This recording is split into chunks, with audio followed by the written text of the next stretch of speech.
Welcome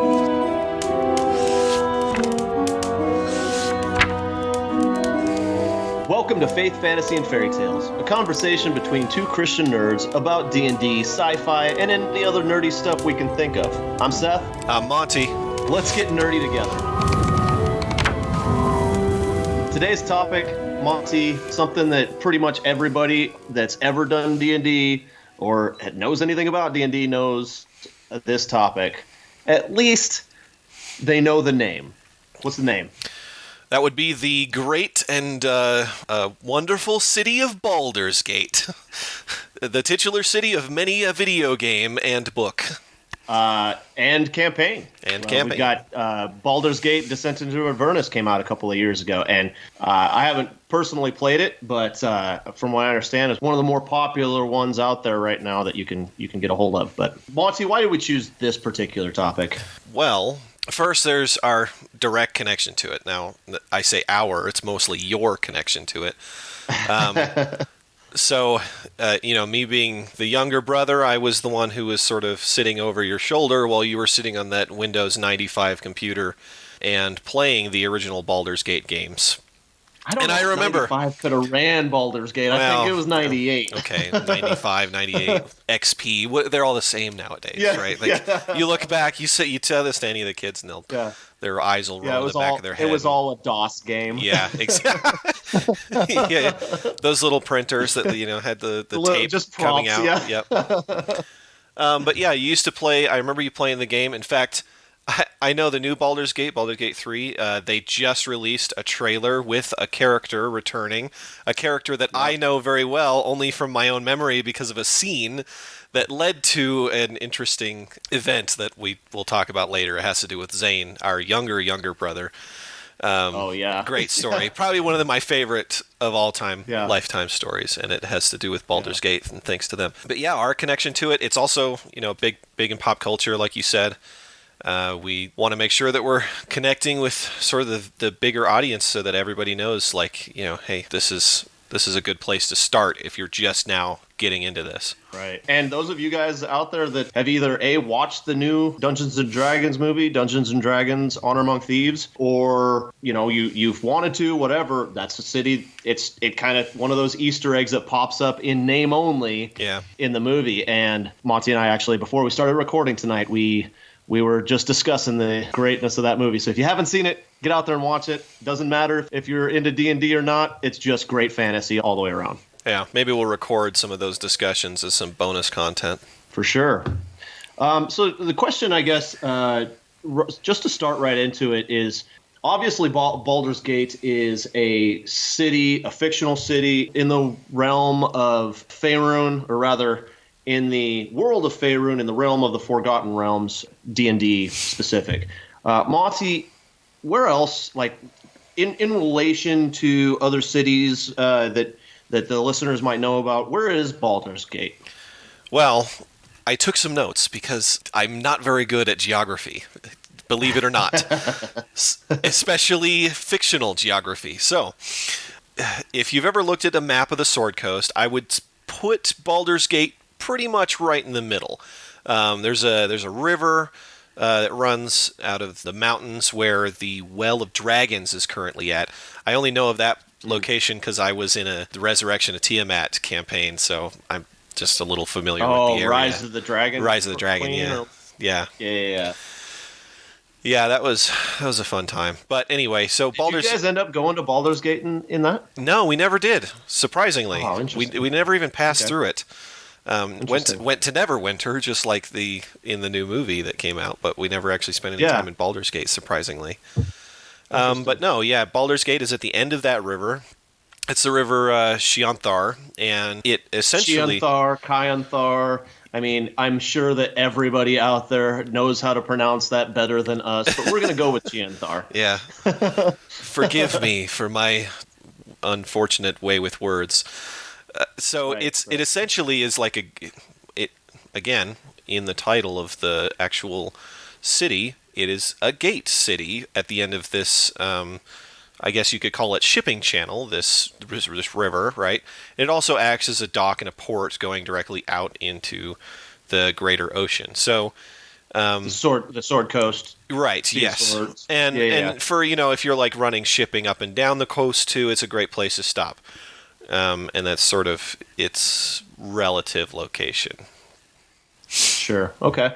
This is obviously a listening podcast, so we can't point to you on the map, but is there any other like cities that are close by that are in relation to it that we would have a good picture in our minds?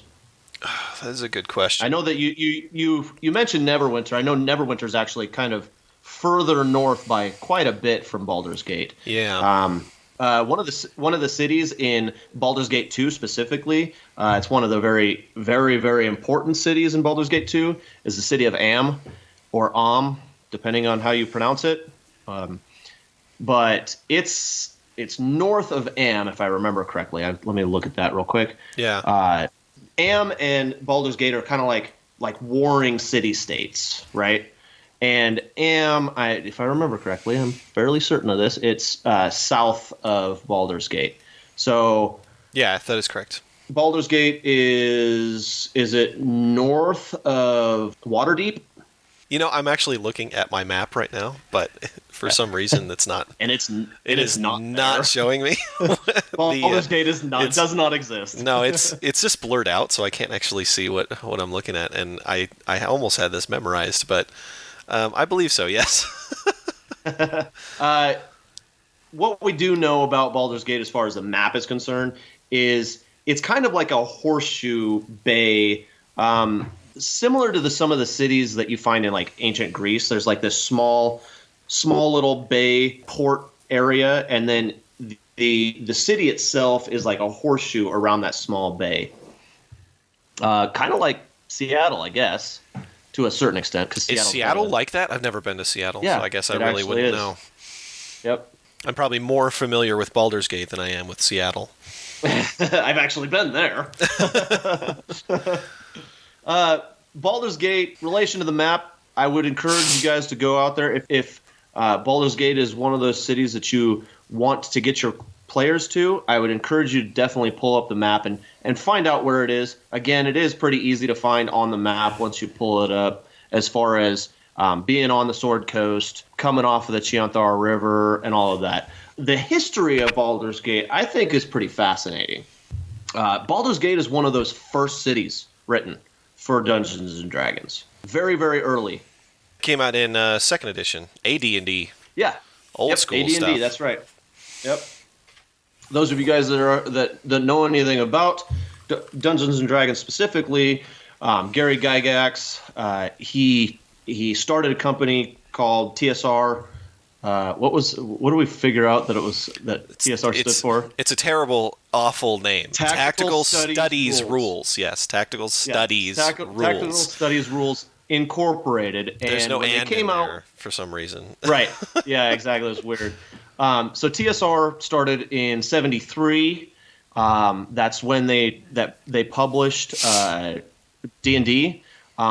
Second edition D&D, or what we call Advanced Dungeons and Dragons, or AD&D, came out in '87, and the writer for Baldur's Gate his name is Ed Greenwood, and he is a prolific writer. Yes. I mean, I've got some books up on my shelf right up here, just above me here, that are Ed Greenwood books. A lot of you might know something about Elminster. Ed Greenwood wrote that character. There's just a lot of like Ed Greenwood throughout D&D. Remind me, are any of the great? Do you know are any of the great sorcerers creations of Ed Greenwood? Oh, I would imagine so. See, I could be wrong, but we'll have to come back to that one. Yeah, for sure. But he was definitely the creator of Baldur's Gate. Yes. In fact, all of the Forgotten Realms he had been building for a long time, and TSR kind of acquired his work, which was pretty interesting. And he really is he's kind of like one of the godfathers. Obviously, Gary Gygax, he released the game Dungeons and Dragons, but Ed Greenwood did a really good job, along with some other people. R.A. Salvatore comes to mind, that did just a wonderful job of taking Dungeons and Dragons and writing it into story so that you could really be immersed in the story. And that's where Baldur's Gate came from. He wrote a history, a canon, specifically about Baldur's Gate. It's just really fascinating, the fact that he was able to, much like J.R.R. Tolkien, wrote languages and wrote histories of fictional geography and stuff like that. Ed Greenwood did the very same thing with the Forgotten Realms. And like Tolkien, gave an entire ancient history to the spot that now Baldur's Gate resides in the current era. Exactly. So the very first thing that was there was what? What existed there in the beginning? It was basically the camp out for a giant. Really, is what it was. It was basically Locke. this giant named Locke. This was his areas where he kind of roamed, his territory and whatnot, and it was known at the time as Locke's Fist. And this was like hundreds of years ago, in maybe even 1,000 years ago, in the let's see. Oh, it's more than that. Yeah. Oh yeah. It's 1,500 years ago. Close to it. More time than we would have to wait around, discussing how much time. Yeah, we don't have time to discuss how much time. Well, it was like the origination. He was that guy. He ran that territory as a giant. We all know. And do you know what kind of giant he was by any chance? That's a good question. I never actually found that, but based on the region, I would guess a hill giant. Hill giant, and the name Locke, that kind of actually makes sense, because hill giants' names are pretty simple, because they're pretty simple-minded. They're not very intelligent. Locke, that's more of like a Locke, an onomatopoeia. It's yeah. It was just what he said when he was a baby, and they're like Locke, just continued that way. Locke. Well, it's good. Yeah, they have big foreheads too. So, well, it states in the lore that after a bit, the port there's that harbor that I mentioned earlier is called the Gray Harbor, and it was a port mostly at the time for like pirates. Right. Sailors would use that area to hide. They would use it for you know what it reminds me of is Tortuga in Pirates of the Caribbean for sure. It was kind of like that area, right? And you know what? Probably that level of like technology and settlement too, just like Tortuga, where it's very like Singapore in the 1400s, of our actual history. It's people aren't really coming there to live and stay. It's more of just a quick dock on your way to the next thing. Yeah. And there was a lot of lasciviousness there, right? Lascivious. It's a good. Let's be honest there. $5 word. That's the $15 word for today. Go look it up. Price is going up. Well, inflation, you know that. So, anyways, it started out as kind of that pirates hangout area, until there was a sailor named Baldur, legendary, super legendary. A legendary sailor. Yeah. We got to make sure we say that. Yes. He was known for exploring out past the Sea of Swords, and he collected, vast treasures and golds, and often brought them back to Gray Harbor. One of the places that he discovered on his journeys was a place called Evermeet, which is like, it's an area across the Sea of Swords that is primarily just elves. That's where all the really like pious and like, extra elves go.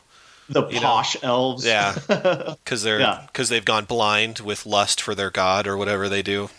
Yeah, whatever it is. It's weird. It's really weird. Anyway. But yeah, so it ended up getting called Baldur's Gate after Baldurin because he just was kind of a hero to the area. Yep.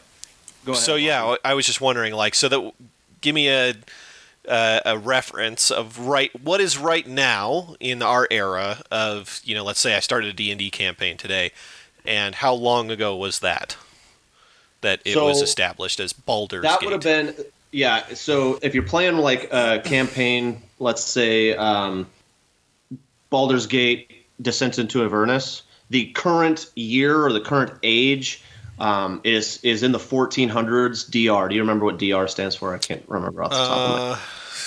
That is a good question. I know it's some it's a made up you word. you look it up, and I'll look it will keep talking. How's that sound? So 1491 DR is the current year in Dungeons and Dragons, right? It's if you're gonna play, this is usually the year or about the same age that you'd play. Baldurin, he was from a time like way before that, 1200 years specifically. He died in 205 DR, and so Baldur's Gate kind of grew just a lot of legend and mythology just around Baldurin specifically, and then after he kind of helped to run out the more pirating people and that kind of crowd, he kind of ran them out. Then it started basically becoming an area where there were farmers, there was agriculture going on, and sailors would come in, do some trading there, and it actually kind of started to be established as a working port up and down the Sword Coast. DR, you got it. Dead Reckoning. Yes. Dead Reckoning. I knew what it was. I just didn't remember what it was. Yeah. If you're looking for more knowledge on that, I recommend looking up the Calendar of Harptus, so we can move on from that. Right. What happens when you've got a bustling metropolis, Monty, or a burgeoning metropolis, maybe? A burgeoning metropolis. Well, I suppose that you would probably find new leaders sort of arising up out of said metropolis, or burgeoning metropolis. Sure. Yeah. So we've got this port, Baldur's Gate, named after Baldurin, and the sailors themselves were kind of being taxed by the farmers that were kind of settling the area, being the agriculturists, and doing the marketing around there, or running the marketplaces and merchants and whatnot around Baldur's Gate. Well, the sailors, being kind of the actual rich merchants that were running everything up and down the Sword Coast, they kind of revolted against that, and they established themselves as dukes in Baldur's Gate, and that was kind of the beginning, or the very beginning, or revolution, you might say, of Baldur's Gate as a new city-state. They were finally getting a government that was, I don't want to say representative, because that's definitely not the way it was. It was more, it's an aristocracy, right?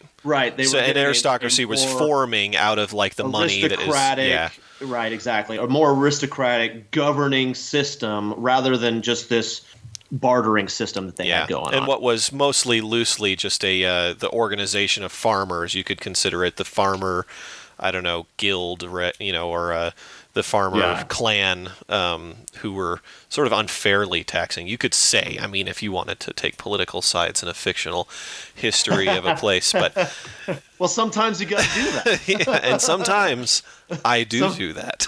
Yeah, sometimes you vote for the guy that's not taxing you because you just bought a new inn and you want to make sure you're making money. And what happened after the establishment of the dukes? Well, they started taxing everybody. But no new revolts. Why do you think that is? Probably. Well, they definitely must have had the right kind of bodyguards. And hindsight, right? Something interesting that they did is they kind of moved out of the I guess the lower commons area, and they built up another sort of walled off portion, and now that's where all the aristocrats live, right? And so then you have the common people that live actually down by the water. Yeah, and they've actually got some pretty funny names of some of the different, like, what are they called in New York? The monuments? No, the different portions of New York. Like, you've got Manhattan, suburbs, or no, subdivisions. It starts with a B. I can't remember what it's called. It's not brothels. It starts. It's close to that, probably. Yeah, it's pretty close to that. I just can't remember the word. But you've got all these different sections, basically, of Baldur's Gate. There are a total of 9, and some of them have some kind of funny names. We got Worm Crossing, for instance, which is it's an area where the river Chianthar comes actually through Baldur's Gate and pours into the Grey Harbor. But yeah, they did. They actually took the terrain of Baldur's Gate and then started building steps. So you've got these different districts that are boroughs. That was the word I was looking for. Oh, boroughs. Okay. Borough. Yeah, and that's actually a very good illustration of how Baldur's Gate is separated. You've got like the Temple District over here, and the more aristocratic district over here, and a merchant district over here. Kind of the slum area. Yeah, it's got a bunch of different areas in it, and each one has its own problems and benefits. I don't know if living in the slums could ever be a benefit, but I think maybe Worms Crossing is one of probably like the one that you mentioned at first, probably one of the most interesting areas. So there's those underground tunnels, like you were saying, right? Yeah. And there's kind of reminds me a little bit of Skyrim. I remember going to the Thieves Guild in Skyrim, and you go into underground and you end up like in that tunnel area. That's sort of what that reminds me of. But Worms Crossing, I don't think I know of another location like this. It's essentially a bridge city. It's like it has its own like small little merchant economy and schools. It's essentially it's like a small town of Baldur's Gate, right? And it's just the bridge that goes across the river. And this river's roughly 1,000 a little over 1,000 feet wide. So it's I'm just imagining like this type of place, and I think it's just totally unique, probably to Baldur's Gate. I've not heard of another location like that. It's definitely a really good one if you're going to be looking to have some players, get the feel of how to be introduced to this place. And it's also like how they guard the mouth of the river too, right? Like they can shut those massive chain gates that you can kind of run up to close off that area. Keeps the ships out and stuff like that. Yeah.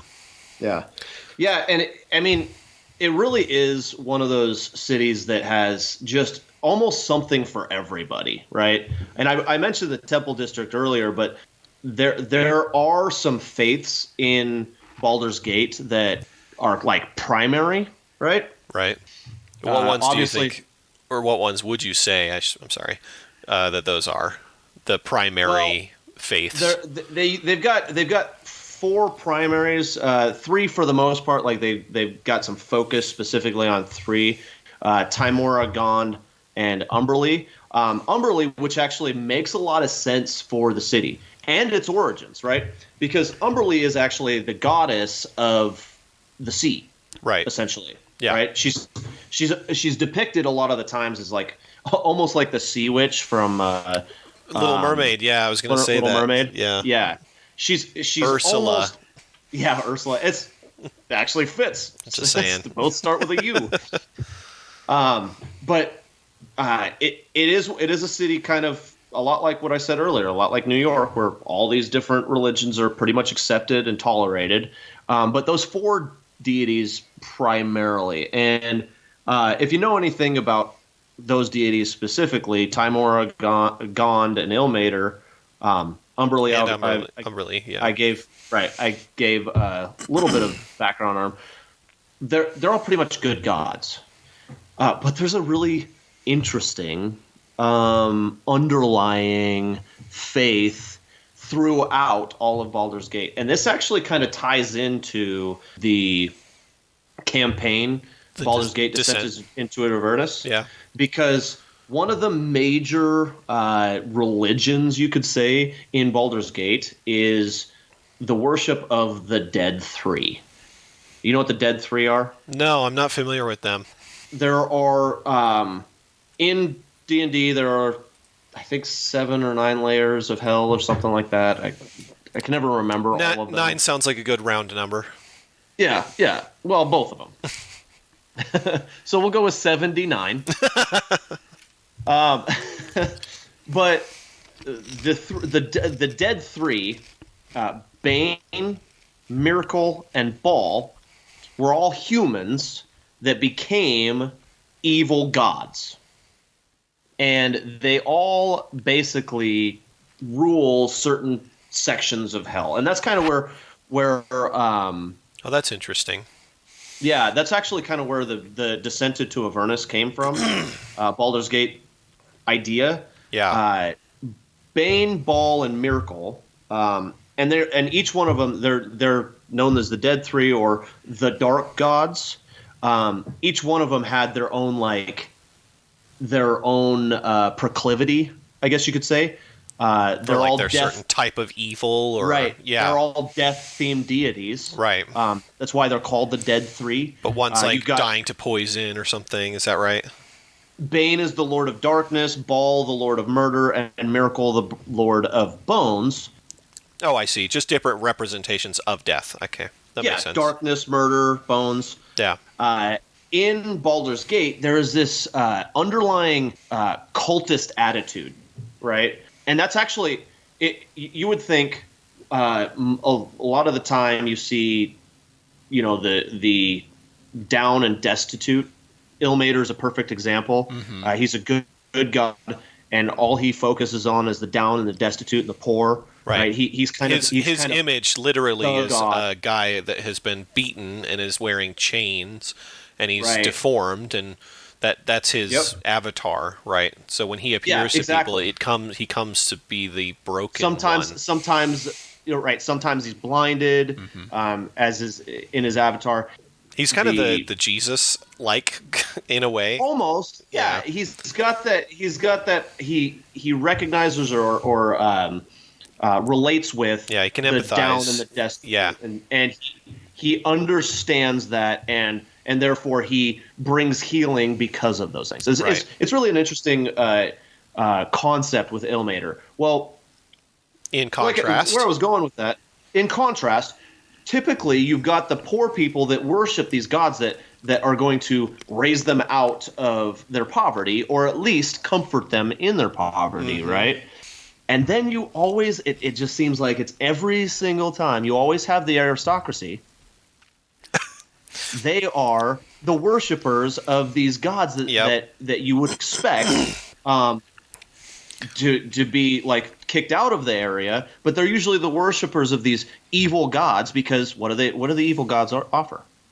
Power, subjugation of those people, those same people, right? So, and that's kind of the funny thing is it does seem to be that way narratively, almost too often.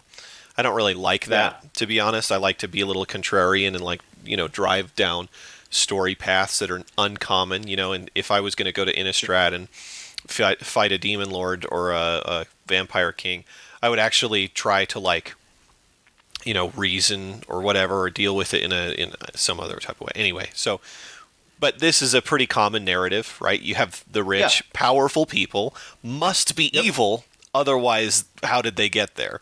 And then you have the poor, downtrodden people. They must be inherently valuable or ultimately more humble than the rich people are. I think it's also sometimes more interesting to have those poor people who seem like they're those poor, suffering, the Mother Teresa type, took it upon themselves. And those are the ones, that take behind the scenes. But honestly, that's a little bit contrived now too. Yeah. Well, and we talked about this in our episode 0. Storytelling usually has one real compelling meta narrative, right? And it kind of makes sense. We all kind of have that same give and take a little bit when it comes to the people that are in authority over us and us, right? We feel like we're the ones that are not. We kind of you're being held back and they're being held up, and somebody it's always on the back of somebody else, right? You can be held up, and we could be able to, we would be like the poor people in Baldur's Gate that identify more often with Ilmater than anything else, right? Right. And we see from the outside looking in the corruption and stuff like that. And they're the ones that, they're serving Baal, right? which is funny because Baal is actually a it's both a biblical demon. Yeah, and this, yeah, exactly. Yeah. So obviously, if you're a Baal paladin, then you're going straight to hell, and I'm sorry for you. Yeah. It wasn't my choice. Gary Gygax tricked you. Sorry. Yeah. Sorry. You're a Baal spawn. Just kidding. And Baal spawn. That's actually a perfect potential next episode. Transition. Oh, I see. Transition into the kind of the next topic. Well, actually, we'll leave that for a little later in the podcast because I do want to talk about some impactful people and some other areas. Sure. About Baldur's Gate, but let me just say this real quick. Baal spawn is kind of the underlying narrative of Baldur's Gate 1, 2, and 3. So, right. Just something to think about. Anyways. Yeah. Going back to the area. Yeah, let's talk about maybe the demographic. You said there's lots of people. What all are we going to find there? Well, like I said, I did mention previously, the Temple District is a massive district. So there's a lot of clerics, a lot of paladins, a lot of men of the cloth, men and women of the cloth in that area. But it started as a port, and it continues to this day as a port for the Sword Coast. And it is one of the major ports up and down the Sword Coast. You've got places like Waterdeep, Neverwinter. I always add in Luskan, even though Luskan is a little bit more like a Tortuga. It is still right there on the edge of the water. Yeah. Am is another port city, and it makes sense, right? We, the real world, we do this too. We set up cities up and down the coast, Pacific or Atlantic, or if you're across the seas, across the pond, up and down the coast, in order for commerce, right? We still do that today. So you've got this hub of commerce here in Baldur's Gate. A major portion of commerce and, so you got to say it, temple worship that has basically opposing faiths and stuff like that. You're going to develop crime, especially in a major city like this. It's huge city. You could actually play, if you wanted to, an entire campaign just in the city of Baldur's Gate. That's how big it is. Yeah. You don't have to ever get out of the game or out of the area. Right. It's so massive. There's something for pretty much everybody. It's a lot like Waterdeep in that respect. But one of the major mitigations, I guess you could say, for the crime in Baldur's Gate is a huge military force, and they call themselves the Watch. Yep, the Watch, largest. I think actually, I'm pretty sure it is the largest militia that is ran by a city-state in all of the Sword Coast. And so, if this military had ever been deployed for a war, like, this is the one that you want. It includes all of those, like you said, holy men to some degree, right? You have paladins joining those ranks, and it's also just it's got sort of this preeminent nature where all the other militias sort of like want to rise up and become like the Watch. It's also if you were looking to join, if your campaign is geared around being warriors or soldiers or something like that, this would be a great one to go to. Right. You brought up if they were ever deployed. It actually so happens that I've mentioned Am a couple of times. Am and Baldur's Gate were essentially rival cities, and at a couple of different times in their history, Baldur's Gate and Am, the tensions between those two cities did result in a couple of little wars between the two of them. They were never really rectified by any one city gaining over the other. It was just one of those things where they had little skirmishes. They were constantly kind of battling each other. But the Watch was that military force that protected Baldur's Gate. And if I don't remember them ever actually getting into Baldur's Gate, the military of Am getting into Baldur's Gate, but they definitely did fight it out outside. Right. Interesting. So there's an aristocracy, but who ultimately is in charge? Who's like at the head? The guy, the top, the high dog. Who would that be? So the aristocracy has, obviously they're getting the taxes. They're merchants themselves. They've got a lot of different peoples up in the upper portion of Baldur's Gate, but specifically there are 4 dukes that rule over all of Baldur's Gate. Baldur's Gate's, let me see if I can pull this up here for a second. Baldur's Gate's government, their city officers, you might say, one was the harbor master. He kind of oversaw all of the commerce and all of the comings and goings of the ships and the merchants and sailors that came in and out. He also oversaw a lot of the sailing vessels for the military. He managed basically all of the operations in and out of the Gray Harbor, right? Right. He would make sure that there was taxes and tariffs going on the stuff coming in and going out. Did a really good job of maintaining that. Then you got a guy who was basically the leader of the Watch itself, and he was in the Watch Citadel, which the Watch Citadel, I believe, is in the upper city. So you have the Grand Dukes. Okay, yeah, go ahead. Sorry. He kind of ran, yeah, and he kind of ran. Oh, I've got the wrong information here. I'm reading directly from the 5 deputies who served this Council of 4. Oh, okay. My apologies.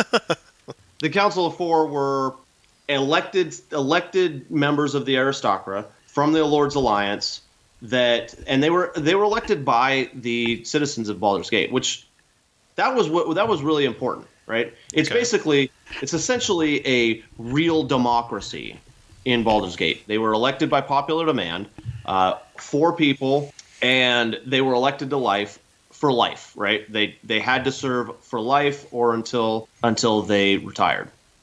Well, if I was to be frank, it's my opinion that if you go to Baldur's Gate, you're not going to find just some random person running for office. But just like in any political climate, it's always the people with money, i.e. the aristocrats, who end up in the role of Grand Duke or council member. Right. Yeah, and what I was speaking on before was they weren't really heads of any of the merchant guilds or anything like that. They were essentially just royalty. Right. And they were voted in, but they were royalty, right? They were definitely not a portion of the common citizen, the common folk.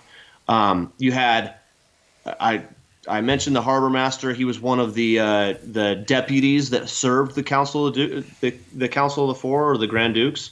You had the constable of the Watch, the high constable of the Watch, who was he led the Watch military force. You had a kind of like a city manager of the drains and underways, the sewers of Baldur's Gate, sure. Of which there were a myriad. I mean, there were sewers and underways and drains all over the city. And there had to be, because Baldur's Gate, the way it was built, it was tiered on top of each other.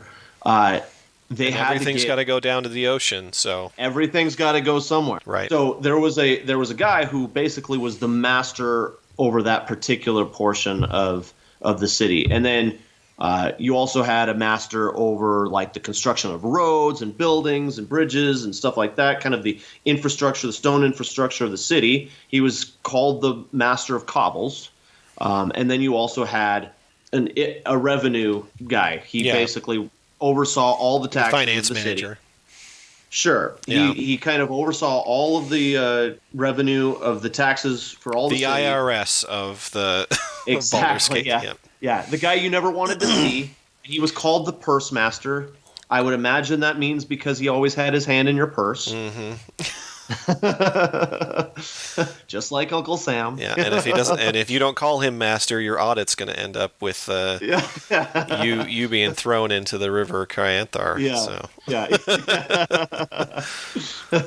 Oh, you don't have your taxes today, huh? Classic. Guess we'll be throwing you off the bridge, off of Worms Crossing. All right. Well, so that's the people, the government. It's got the largest military force in all of the Sword Coast. It's the most powerful city. It's directly located in the center. Is there anything else? Any other interesting nuggets? Maybe some stuff about your own personal time in Baldur's Gate, if you've spent any time in game or in a game. Well, I would have to say I would definitely be remiss not to mention the fact that Baldur's Gate as a locale has been. We mentioned it earlier.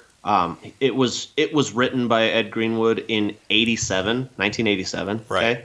Which means we have essentially 35 years of history and lore. Like Monty and I could never ever hit all of the different aspects of Baldur's Gate and do it real good justice. Yeah. Not 35 years of history in game.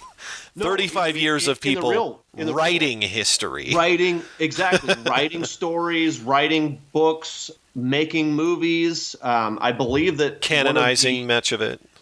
Right, exactly. And I believe one of the really terrible Dungeons and Dragons movies that are out there in the early 2000s. One of them, actually, you see Baldur's Gate for the first time. I don't know about terrible. I mean, low quality, bad story, pretty much put terrible D&D acting. under the radar for many years. It was nobody like wanted to associate with the actors afterward. I'm pretty sure the director died of shame, but I don't know about terrible. Well, and it was like it was like the 4th edition of movies. It was that bad. Yes.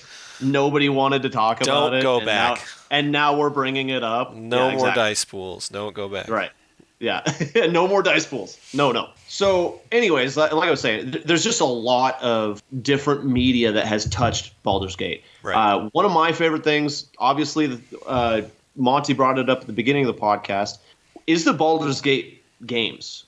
We actually have the first two, I believe, 97 and 99, or 99 and 2001, somewhere around that era. That sounds right. Is when those two games came out, and they're wonderful games. They're really, really good. In fact, if you've got a cell phone, I imagine you do. Go to the App Store or go to the Google Play Store on your phone and download Baldur's Gate 2 right now. I'm telling you, it is one of the best games you'll ever play. They're also like RPG. $1 each on Steam. Exactly. They're nothing if you get them on Steam on your computer. But they are one of the greatest games you'll ever play. Greatest storylines. I mentioned earlier about the ball spawn. Baldur's Gate 1, 2, and 3 follow this. 1 and 2. They haven't actually gotten into it on Baldur's Gate 3 yet because it's still in early access. But Baldur's Gate 1 and 2, you are a ball spawn. You are a spawn of the what did I say he was? He was the god of murder. Murder or darkness, one of those two. Murder or dark? Yeah, murder, because Bane is the god of darkness. So the god of murder, you are one of his spawn. And that is like the main understory of that game, and it's a wonderful game. I encourage everybody out there. It's based on D&D 3.5, 3.5 edition. It's a really wonderful game. You would have a lot of fun playing it, and the stories there are great. One of the characters from Baldur's Gate 2 specifically that Monty brought up earlier. He didn't say the name. I didn't say the name. Oh man, it starts with an M, doesn't it? Now Minsk. Minsk. That's right. Okay, I was. Yes, and I was remiss for a second. What he calls. What is he? Do you remember what he calls it? What he calls his little friend? Yeah, his little friend's name is Boo. Boo. It's a mouse, right? He calls it. Well, it's a hamster. Oh, okay. But he calls it a dwarf giant space hamster. Is that what he calls it? Yeah. So it's his dwarf giant space hamster, and it talks to him. I mean, all you ever hear is You don't hear it talk, but he hears it talk. And it's hilarious. Yes. So he really is one of the greatest characters. Baldur's Gate 2 starts with an extremely funny moment. And I remember laughing out loud seeing it on screen. And you're he was in prison. watching over my shoulder. Watching over his shoulder. I was too young to play it. Wouldn't have understood the mechanics. But when it starts, you're basically given the option to free some prisoners, right? You're breaking out of prison yourself. You're given the option to free these prisoners. And Misk is one of them. And you can go talk to him in order to get him out. And there's different ways to make this all happen. But one of the ways is you can just, like, piss him off. You can, like, tell him that you think he's ugly and his hamster's stupid and stuff. And he's like, what? And he breaks down the gate, right? And he comes out, and he's like looking around. He's like, "Oh, I see what you did. You said those things just to make me mad." Yeah, that's right. He's like, "Oh, you're a clever one." That's right. You said that just to make me mad. And so, I thought that was a great moment. It stuck with me, and I'd laugh about it on and off. Well, a little bit of time goes by, and I happened to be hanging out with my younger brother and one of my friends, our younger brother Zane.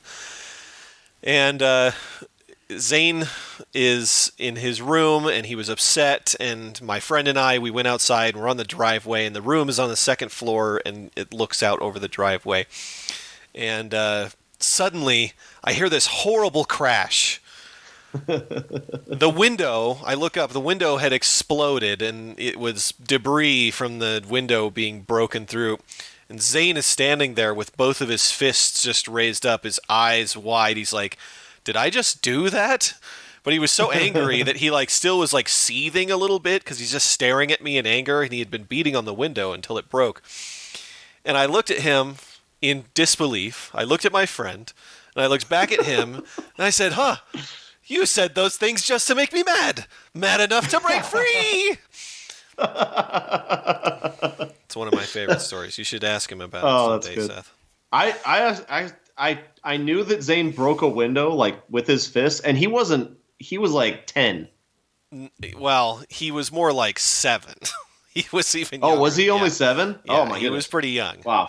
He was born in 95. You got to think when this game was out, right? So this is yeah. This is he was. Well, I was gone. I was gone in the military though when this happened, right?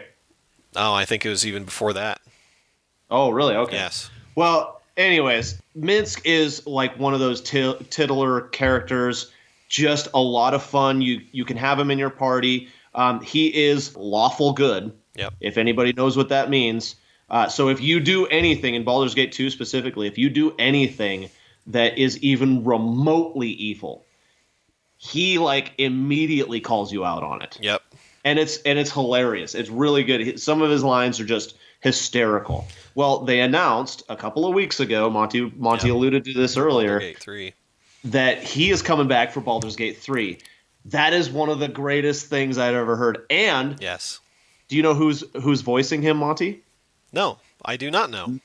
Matt Mercer. Really? Yes. Wow, that is exciting. And I was actually just watching an anime today with Matt Mercer's voice, and I was like, you know what? I should probably listen probably to go some back. Critical Role. Yeah. So if those of you out there that know anything about D&D and live play podcasts, Matt Mercer runs Critical Role. He's a voice actor, and he's voice acted throughout a lot of video games. A lot of video games, a lot more cartoons and anime, though. He is a massively popular. Yes, and he's definitely a master class at voice acting. He's really good. Got a lot of different cool voices and everything else that he does. But he gets to voice Misk in Baldur's Gate 3, and he does a flawless job. Excellent. If you go out there and look at the trailer, those of you that are listening to this, you'll definitely enjoy it. But All right. That's actually all we have for tonight. Well, what are we doing next time, Seth? That is the question, Monty. That is the question. I asked you at the beginning of the podcast before we started recording, and you had an idea, and I already had my own idea, so I'm just going to go ahead and say it. Next week, we will be discussing the ins and outs, one might say, of beholders. Excellent. Those of you out there that know anything about beholders, just get prepared. I know this is going to be fun for everybody. Yeah. They're the enemy that everybody loves to hate. Well, unless they're in the old D&D movie, and then then all you need is a stone, and you can quickly sneak around the sleeping ones. Right, exactly. Might be able to talk a little bit about beholders showing up in pop culture like Futurama, but that's for next time. And that's for next time. So a little bit of get you on board to listen to the next one. Yeah. I want to say thank you to everybody out there for listening to this. I know that this is all pretty raw and this is all new for me and Monty. It's a subject matter that we absolutely love to discuss. We've been doing this kind of thing back and forth, just talking between the two of us for the last, since Monty was born almost, I guess. Pretty much, say. Monty and I love to talk about these things. We've got pretty vivid imaginations. We enjoy it. And I hope you enjoyed tonight. Don't forget to like, share, and subscribe. I was going to say share and subscribe. Yeah. That was a beginning of Japanese. You're starting to learn it. Nani? But give us feedback, more importantly. Absolutely. We want to hear your reviews. Let us know what you guys think. And that means criticisms, too. We're not above criticism, so we'd love to hear it. Love you guys. Below it. Have a good night. Out. Peace. Or that haven't played a whole lot of D&D, that are basically just 5e noobs, right? Like myself. Yep. That, here's something that you guys consider maybe for a next campaign. Mm-hmm. You know, I thought it was great. It was such a good movie. Like I said, it had a little bit of a slow build to it, but introducing all the characters was important like that. And I'd really like how they introduced Chris Pine and Michelle Rodriguez's character. You know, they're already in jail. Yes. Like, that's the best way to do it. In the Black Tower, in Icewind Dale. In Icewind Dale. And when all of my group, because we're all playing an Icewind Dale campaign, right? The Rime of the Frost Maiden. Right. They saw that, and like I looked down the row, and they all looked at me, and they're like, "That's where we are." It's like, that's it. That's correct. That's exactly where you're at. I looked over to Jeff because his character's from Icewind Dale. Oh yeah. And he's like, "Oh," like he was glued to the TV or to the screen. It was so good. And the Speak with Dead thing was like everybody's favorite scene. But it was my favorite scene. Mm-hmm. Like I can't not say that it wasn't my favorite scene, because the legitimacy that happens every time somebody casts Speak with Dead. They use up like 4 of the questions, and only one ends up actually being a good question. Yes. Oh my gosh, it was so perfect. It was so perfect. Yes. That was good. Good. Also, good movie. I enjoyed a lot of it. Also, the party member who comes in later. You know, you finally find the 4th party member. Yeah. You have to introduce them somehow, so you like kind of throw them in there as like this, I don't know, it's kind of like brooding badass, I guess. Right. Well, I threw JD's character in as a shipwrecked, like he was clinging to a piece of flotsam in the sea. That was fun. That was a good one. And he wasn't trusted for a while either. It was good, though. Well, shall we?